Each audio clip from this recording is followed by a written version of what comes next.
Before I start, please know that nothing in this video is going to be financial advice. I am just an average guy who is just starting to learn about investing, so please, for the love of God, don't follow along with me. Please go seek out a financial advisor.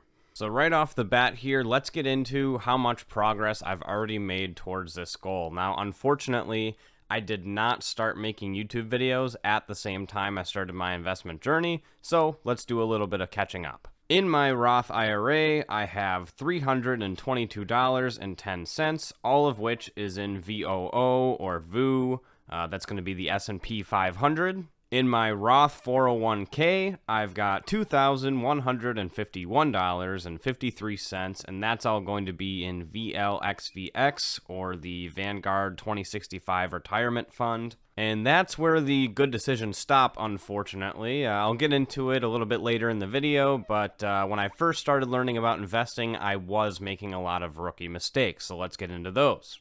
In my taxable brokerage account, I've got $1,273.41 in SCHD.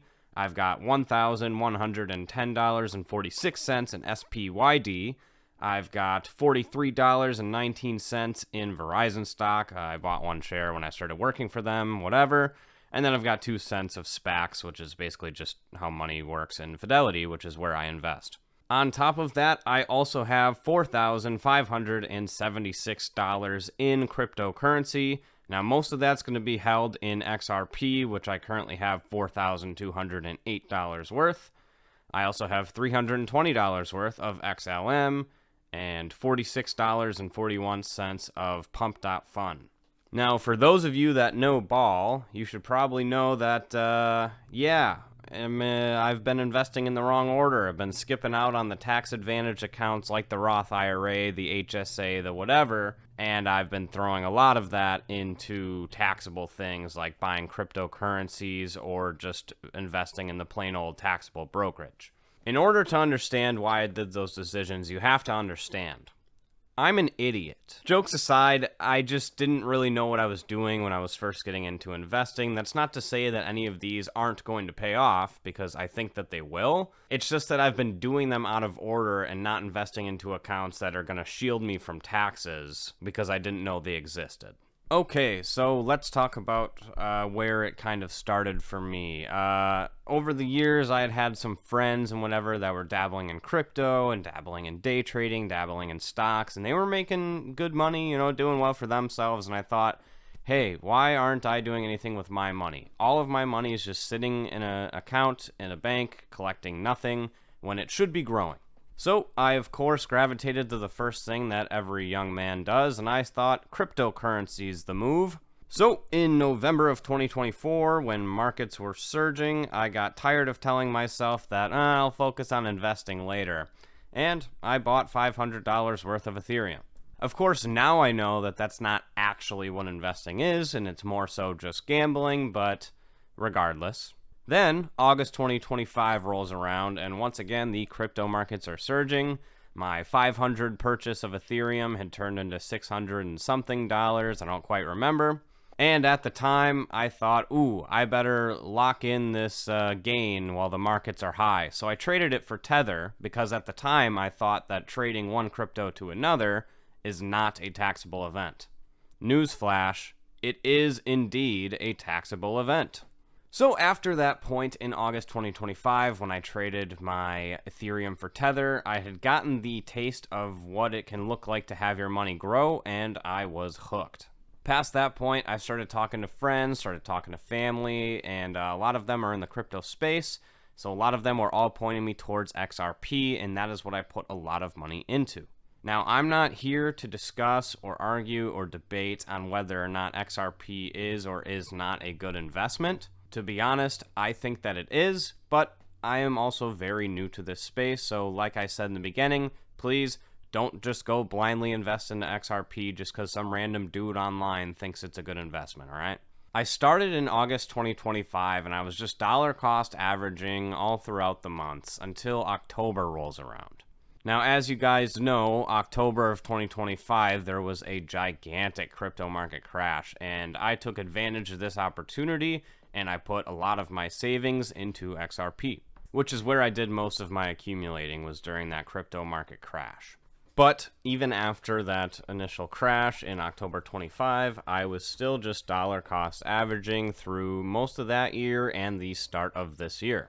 It wasn't until February of 2026 that things really started to change for me. I started to discover the finance space on YouTube, which basically just completely revolutionized the way I was thinking about my money. I went from trying to go for the get rich quick, put all the money in crypto and have it 100x in the next 5 years to, nobody really knows what prices XRP is going to. I'd love for it to go higher. Obviously, I have a lot of it, but that doesn't mean that it will. Just because I want it to doesn't influence the price one bit. So instead, I have now been pivoting to safer assets, mainly the S&P 500, and I'm going to have to give a quick shout out here to a lot of the channels I've been discovering because they very much inspired me to be making this YouTube video today, and on top of that, they're inspiring me to make smarter, safer bets with my money. The main channel that really kicked things off for me and reframed how I look at money was WhyLearn. I really gravitate towards his content because he's a big fan of old school COD, which obviously so am I. He's a fellow Wisconsinite, which is pretty cool. And he's just a very down-to-earth guy. I love his content. He puts things into terms that are easy for me to understand, so please go check him out if you haven't already. Another channel I want to give a huge shout out to is JP Finance. A lot of the same reasons there. I discovered him after I discovered WhyLearn, and there's just a lot of other content creators I could list in this space who have really inspired me and taught me a lot of lessons. But if I were to list them all, that would take all day, so I just wanted to get the main two out of the way. So, now that we're all caught up to speed onto how I got to where my portfolio is today, let's talk about what I'm going to do with it in the future. It's pretty boring.